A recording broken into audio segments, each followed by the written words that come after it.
Hey, it's Drybear. Today I'm going to give you some tips and tricks to help you improve at Lies of P, the newest Souls-like to grace our shores. As always, if you have additional questions or comments for me or would like to check out the game in real time, I'll be streaming live every single day on twitch.tv/Drybear. And the first tip is an important one. People have asked, can I respec in Lies of P if I don't like my build, my stat distribution, if I don't like what I've done so far and I want to, I found a new weapon I like that I want to build towards, can I respec? And the answer is yes. However, unfortunately, it comes pretty late in the game for your ability to respec, so keep that in mind as you're building your character up. But you will unlock the ability to respec if you go to your waypoints here on the Stargazers. You will unlock it at the very end of Chapter 7. And once you complete the final boss in Chapter 7, you'll unlock the Saintess of Mercy statue, and that's where you'll be able to respec your character. The area looks like this, and you'll be able to walk up to the statue, and you can actually freely reset your level, your P organs, which is your character progression, and your Legion arm progression,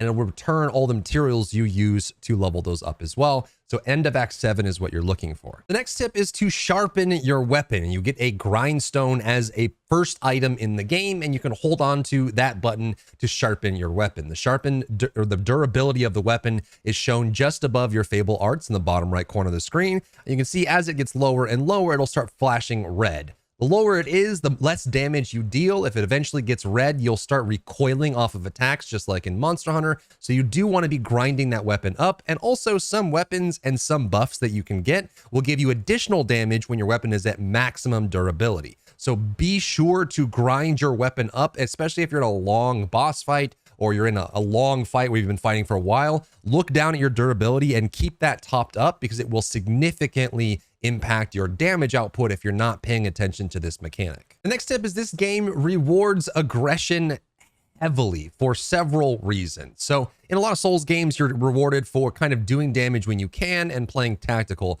However, there's a few mechanics in this game specifically that do reward aggression. First of all, if you're out of healing your pulse cells, if you're down to 0, so I'm going to use all of mine right now. You can see in the bottom left corner that going down to 0. When I attack enemies, when I have no pulse cells, it will actually charge up my mechanic of building up more pulse. So you can see in the bottom left, that bar is actually going up. When that reaches full, it means that I actually have earned myself a brand new heal when you run out. So you're never actually out of healing. As long as you're continually attacking enemies and dealing damage, you will start regenerating more pulse cells. And by the way, the weapons that you have all have a different charge rate for this. You can actually check this on the weapon stats itself. You can see the charge pulse cells and Fable charge rate of different weapons.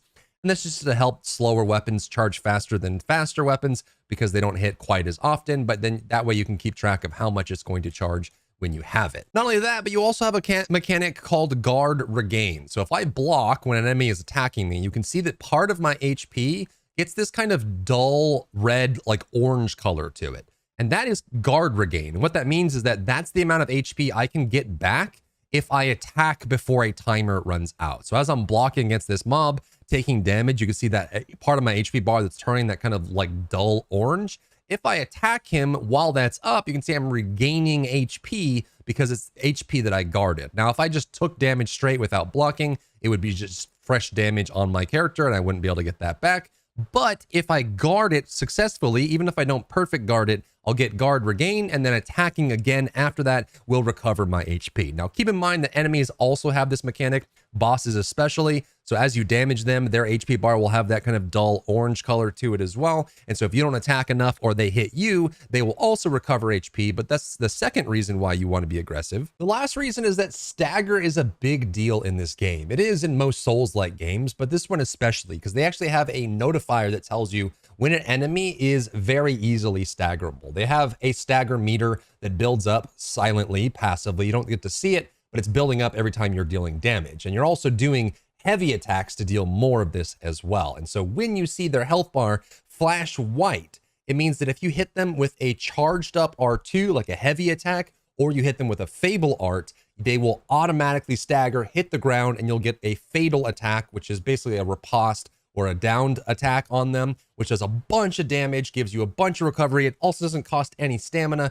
So your stamina is regenerating while you're doing it, and you have iframes. It's super good to do. But anytime you get this white highlight, you want to hit them with a charge attack by holding down right click or R2 or whatever it is the platform that you're on, or hit them with a Fable Arts attack to knock them down. And you can also get this just by attacking aggressively and doing more heavy attacks as well. So if you're playing too passive, you won't be able to get to the point where you can stagger them and get some nice momentum in the fight. This mechanic applies to bosses as well. Every single boss I've fought so far, every boss that I've seen in the game, every major enemy and elite are all staggerable. You can deal damage to them. And a reminder on the pulse cell recharge, again, this only works when you're at 0 pulse cells. It doesn't charge up naturally on its own. You have to be completely out before you can start generating that. So keep in mind that that is the requirement for it. And also when it fills up, you'll get a loud tink noise, like a little bell sound that lets you know that you just got a charge cell back. So you can use that if you're really low in a fight. Next tip is to take advantage of the perfect guard system in Lies of P. This is a system that when you perfect guard, which means you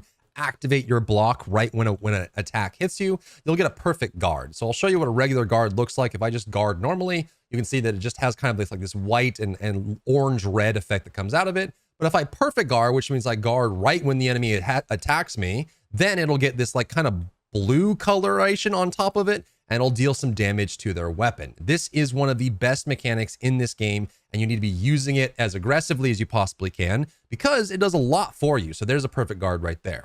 You'll be able to see that color pop up, but you'll notice that not only did I get some other benefits for doing that perfect guard, it also broke his weapon. You can actually break a lot of weapons in this game, and what means is that when you get a perfect guard on it, you do durability damage to it, which means that that weapon will eventually break. And this works for most bosses as well. They'll have a weapon that can break. So if you hit that target just in time, you'll be able to break their weapon. What this does to them is it lowers their attack range. So when their weapon is broken, the range of their attack goes down dramatically, and the damage of their attack goes down dramatically as well. And keep in mind, you can tell whether a weapon can be broken or not is if you actually get the perfect guard on it and the weapon turns white hot. You see how it hits up white hot there? That's how you know it's breakable. And you'll even see this on bosses pretty often as well, that the enemy will actually have this white hot weapon when you get the perfect guard. But it doesn't just stop there. You can actually perfect guard ranged attacks as well, and also the red unblockable attacks too. So you can see you can perfect guard that when they shoot you. If there's a ranged attack coming in,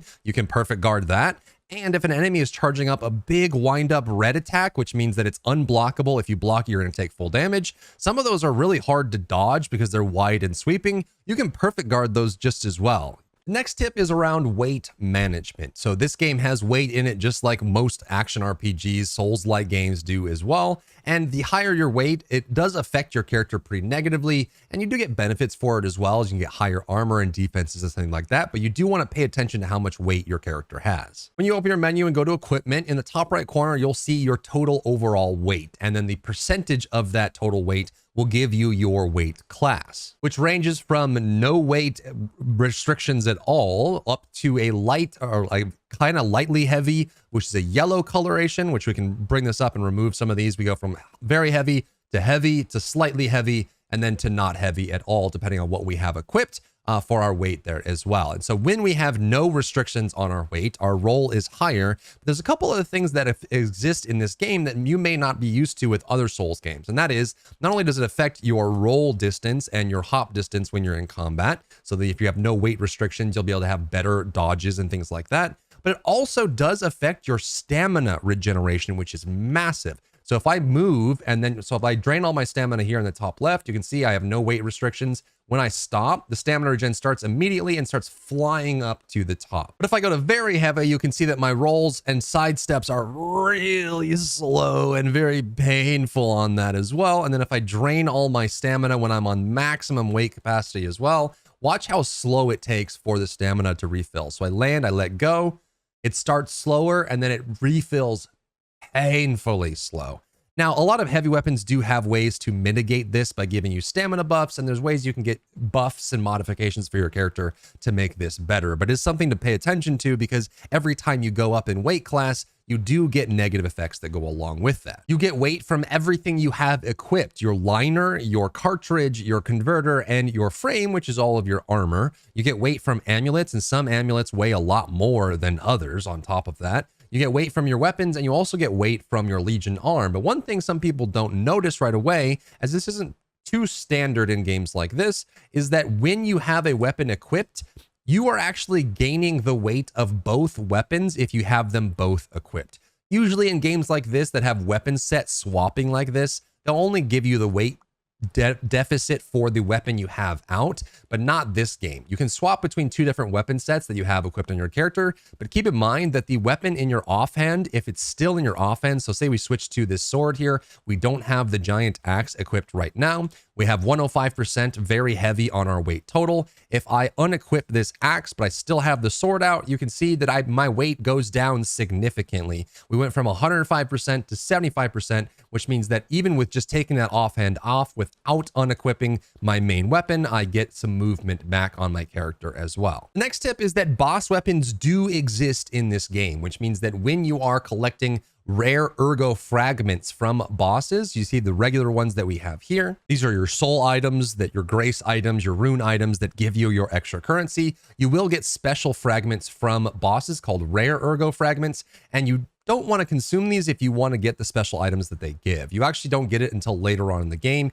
You'll meet an NPC called the Hound that you will trade these into to get boss weapons, but they're unique weapons that function differently than every other weapon in the game, and that most weapons can be split into two. Boss weapons, however, cannot. They are locked into one combination, and they have special effects and different fable arts that go along with them as well, which is really cool. You can do super things with these that all have different transformations and cool stuff like that. I think the boss weapons are super fun and very unique, so hold on to your boss fragments so that you can transfer them into weapons. And if you don't want to make them into weapons, you can also make them into special amulets by using those rare fragments and create some really awesome builds from that. Next tip is that when you run into negative status effect pools, your blight towns that you walk into and you get poison or you get decay or corruption as you're walking through it, a lot of those can be cleared, so look around when you're in an area that does that. I'm not gonna go through the ones that are in game right now just to avoid spoilers, but just keep in mind that when you run into a corruption pool or you run into a decay pool or some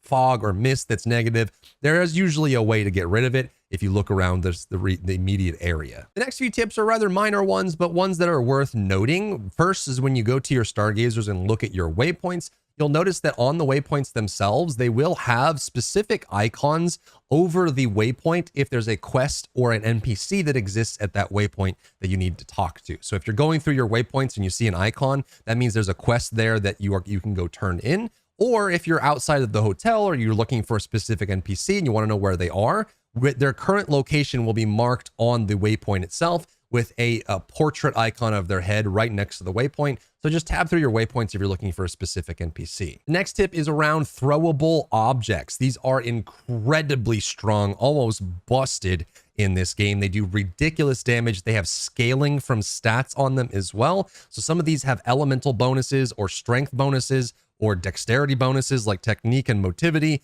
All of these are incredibly powerful. So if you're getting to a pinch and you want to finish something off, don't be afraid to use the throwing weapons. They are ridiculously strong. The last tip I'll leave you with is around the ergo fragments. This is something that I hope gets implemented into other Souls-like games. But as you know, you have these consumable items that you can activate to give you currency, the ergo currency that you can use to level up or buy items. What's cool about this, though, is that when you go to level up with the listener, when you talk to her and go to the level up screen, it'll actually give you a summation of all the ones you have in your bag. So if you look down underneath these stats here, underneath it says required ergo and remaining ergo. And then you can see there's a bag icon with a number next to it, which is the sum of all the fragments you have in your bag. So you can very quickly at a glance see, okay, I don't have enough ergo to level up here, but if I consumed all my fragments, I could actually get enough without having to actually consume them if it is something that you care about. And that's all I got for you today. Hopefully this helps you with this game. This game totally surprised me and it is a lot of fun and I hope you're enjoying it as well. If you found value in the video, leave a like down below, leave a comment for the algorithm to help this video get seen by more people, and I'll see you on my live stream. If you enjoyed yourself today, leave a like down below. You can support me and my work on Patreon and view Patreon exclusive content, link in the description. Thank you so much for tuning in and I'll see you in the next one.